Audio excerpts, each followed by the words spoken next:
Okay, let's talk strategy. We're diving into the highest earning affiliate programs you can use in 2026.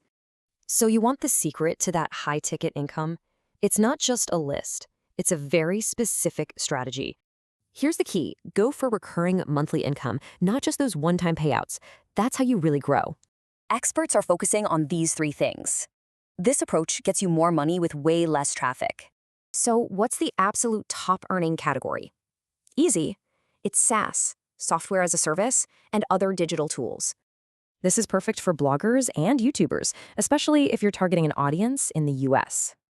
Get this, HubSpot's program can pay up to $1,000 for just a single sale. And ClickFunnels? They offer up to a 40% recurring commission. You get paid every single month. Then there's SEMrush's program. It pays about $200 a sale, plus bonuses just for trials.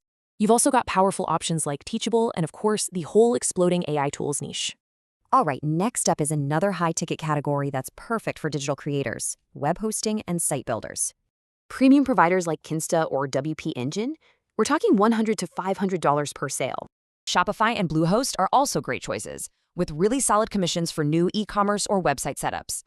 Okay, so beyond those top tiers, there are a bunch of other ways to earn, especially for beginners.